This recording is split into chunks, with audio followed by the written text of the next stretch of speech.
La ville africaine existe-t-elle? C'est le grand débat. La ville africaine existe-t-elle? C'est le grand débat.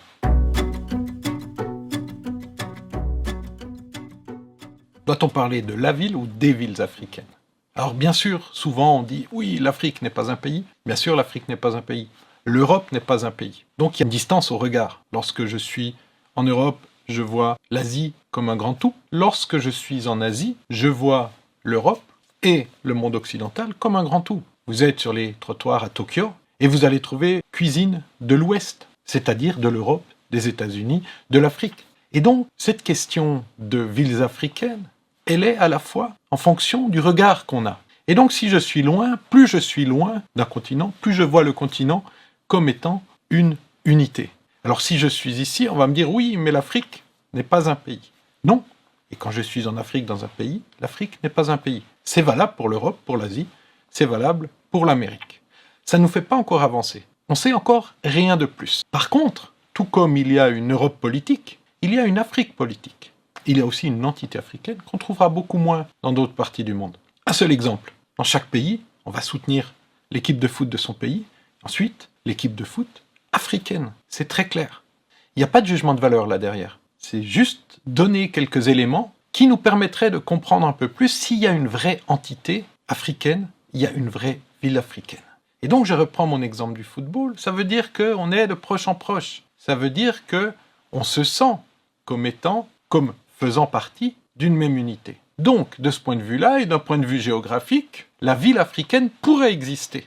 Alors, on va partir de l'hypothèse qu'elle existe, puisque intellectuellement ou en termes d'identité, on a une existence, et en termes géographiques, on a une existence, et comme je vous le disais, si je me déplace de côté, je vois également cette existence d'une entité. Donc, oui, la ville africaine existe. Maintenant, sous quelle forme? C'est là que ça devient difficile. On a compris qu'il y avait une géographie, qu'il y avait une entité, mais maintenant, il faut commencer à voir si toutes ces villes sont les mêmes. Et c'est ça que nous aimerions discuter. Et lorsque l'on va à Cotonou, lorsque l'on va à Kigali, lorsque l'on va à Harare ou à Marrakech, on se rend compte qu'il y a certes des similitudes, mais comme dans toutes les villes du monde, mais il y a aussi des différences notables. Est-ce une atmosphère qui ne serait pas la même? Bien sûr. La lumière, le soleil n'arrive pas, le climat n'est pas le même. La forme de la ville, même si elle tend aujourd'hui à s'homogénéiser, n'est pas la même. Si la forme urbaine est, comme je le prétends, la résultante de la société qui y vit, eh bien nous aurons des sociétés différentes qui donneront des formes urbaines différentes. Et donc des villes différentes. Et on va passer de la ville africaine aux villes africaines. Donc nous irons, dans ce cours, parler de villes africaines au pluriel, car elles sont multiples. Malgré cela, on a des similitudes. Lorsque vous êtes dans la zone sahélienne, il y a des défis qui sont identiques. Il y a des enjeux qui sont identiques. Et donc, les réponses à ces défis et ces enjeux sont souvent les mêmes. Et c'est pour ça qu'un certain nombre de ces villes finissent par se ressembler. Non pas par choix, simplement parce qu'elles répondent de la même manière aux mêmes enjeux. Nous verrons par la suite, est-ce que c'est une bonne chose ou pas? Ça, c'est autre chose. Il faut savoir qu'aujourd'hui, la réponse est à peu près globale. Et les grandes instances internationales militent pour cette réponse globale. C'est une réponse globale. La densification est un bel exemple. La densification aujourd'hui est un exemple criant, car nous ne sommes pas sûrs qu'il faille densifier partout. Car le climat sahélien et le climat tropical ne devraient pas donner des formes urbaines identiques. Et donc, si je densifie là où il ne pleut pas, j'apporte de l'ombre. Si je densifie là où il pleut énormément, souvent j'apporte des problèmes. C'est-à-dire que je dois organiser l'écoulement de toutes ces eaux. C'est-à-dire que je dois organiser aussi la ventilation pour que l'humidité puisse s'en aller de temps en temps. Et traditionnellement, si je regarde les villages vernaculaires, si je regarde tout ce qu'on a à disposition, il s'agit juste de regarder, on a une tendance à l'étalement dans les zones tropicales et une tendance au resserrement dans les zones sahéliennes, voire les zones clairement arides. Les matériaux, si je reprends de nouveau l'histoire de l'urbanisme, Tombouctou, en terre, ne peut être que là. L'architecture qui se développe en pays tropical n'est pas cette architecture de terre. Pourquoi? Parce que s'il pleuvait énormément à Tombouctou, bien, on aurait des problèmes d'infiltration d'eau dans les murs en terre. Et les quelques pluies annuelles sont gérables. On peut à nouveau remettre en place les dégâts faits par la pluie. Imaginez qu'il pleuve pendant 6 mois, l'architecture ne serait plus adaptée. Donc on a une adaptation de l'architecture et donc de la forme urbaine qui en découle. Cette adaptation, elle est climatique avant tout. Aujourd'hui, on a perdu tout ça, et donc la densification ou la densité telle qu'on la promeut, c'est une injonction internationale. C'est ce que veulent les grandes instances internationales. Mais on doit aussi l'interroger et la remettre en doute. Et il est très clair que cette densification, comme on la souhaite, n'est pas souhaitable sur l'ensemble des villes. Et donc là, on a déjà un premier élément de réponse. Ça veut dire que ma réponse ne peut pas être globale. Ça veut dire que ma réponse devra être en fonction déjà d'un climat. Nous verrons par la suite qu'il n'y a pas que le climat, mais c'est déjà un premier point. Donc en résumé, oui, la ville africaine existe puisqu'elle fait partie d'un ensemble, et oui, les villes africaines existent puisque cette ville unique se décline en une multitude d'autres villes, avec des qualités différentes, avec des ambiances différentes, avec des rythmes différents. Nous l'avons montré dans certaines de nos recherches. Nouakchott en Mauritanie, Abidjan en Côte d'Ivoire ne se réveillent pas à la même heure. Ça ne veut pas dire que plus on se lève tôt, mieux c'est. Ça veut juste dire qu'il y a des rythmes différents qui sont aussi en fonction du climat parfois, d'habitude ou d'autres choses, mais les villes ne se réveillent pas au même moment. Si vous allez à New York, si vous allez à Paris, si vous venez en Suisse, d'où je vous parle aujourd'hui, bien vous verrez que les magasins n'ouvrent pas aux mêmes heures. Et faites le test chez vous. Sur les quelques villes que vous connaissez, à quelle heure les magasins ouvrent-ils? Sur un pays, en gros, c'est globalement toujours la même chose, mais vous verrez qu'il y a des différences notables déjà entre le monde des petites villes et le monde des grandes villes. Et ensuite, entre New York et Abidjan, il y a sans doute aussi des différences dans ces horaires. Ça, c'est une manière aussi de décrire, et c'est une manière de comprendre les rythmes et d'amener des éléments de différenciation entre ces villes sur lesquels on peut également travailler lorsque l'on est gestionnaire urbain. En quoi les villes africaines seraient-elles différentes des autres villes? En quoi seraient-elles différentes? Ça dépend de l'indicateur. Elles peuvent être différentes en rien, car finalement, on a un certain nombre d'éléments qui sont les mêmes partout. Les voitures sont produites et ont les mêmes dimensions, à peu près.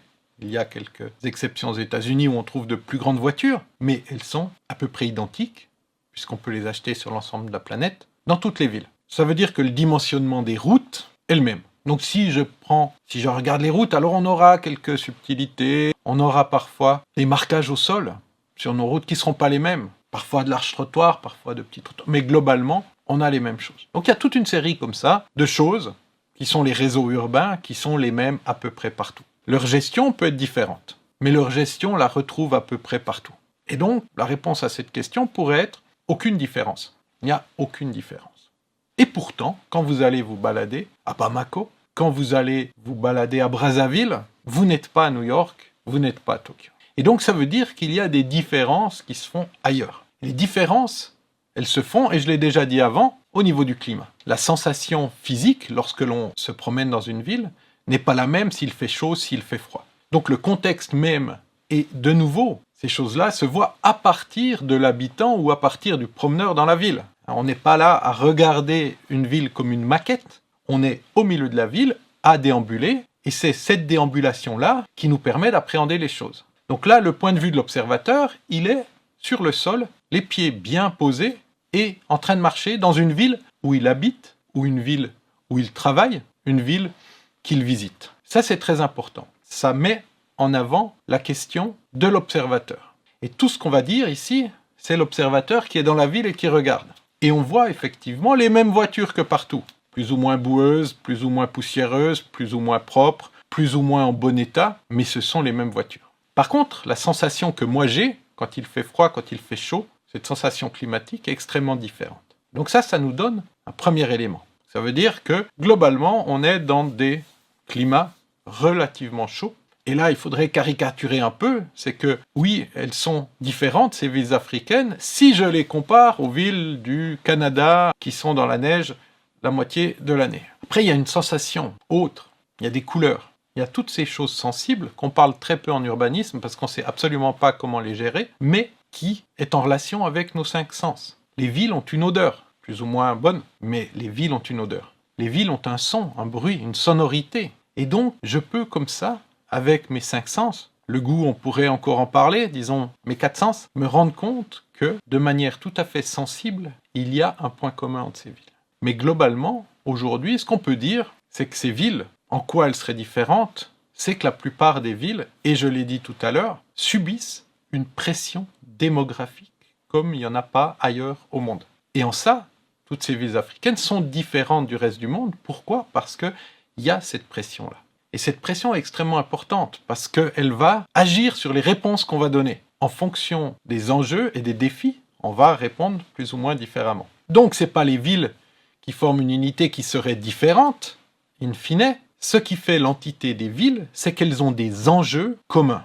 Et ces enjeux ou ces défis, c'est ça qui ensuite va les définir comme une entité des villes africaines. Ah, il y a le défi de l'énergie, celui de l'environnement, mais qu'on trouve aussi ailleurs. La démographie, on en a parlé. La mobilité, migration, mais il y a aussi ailleurs. Mais c'est cette réunion de ces multiples défis, énergétiques, démographiques, environnementaux et migratoires. Démographiques et migratoires pourraient être considérés comme un seul grand défi. Moi, j'aime à les séparer. Pourquoi ? Parce qu'il y a une fois, on parle de quantité et d'augmentation de la quantité des gens, et une fois, on parle de flux, et donc de mobilité de ces gens, qui sont deux concepts totalement différents. C'est pour ça qu'on les sépare. Mais c'est donc pas les villes qui, visuellement, même si, comme je le disais tout à l'heure, lorsque l'on se promène dans ces villes, on a des sensations et des sentiments qu'on retrouve à Bamako, à Ouagadougou, dans les villes sahéliennes, qui font qu'il y a une manière de nous prendre comme habitants, de nous prendre comme visiteurs, de la même manière qui en crée une unité, mais c'est du domaine du sensible, et comme je le disais, on est encore très mal à l'aise sur ces questions sensibles, même si elles existent, et même s'il faudra à un moment donné adresser ces questions-là aussi. Mais ce qu'on a comme point commun entre toutes ces villes, et ce qui en fait leur différence, c'est justement les grands défis qui sous-tendent à ces villes.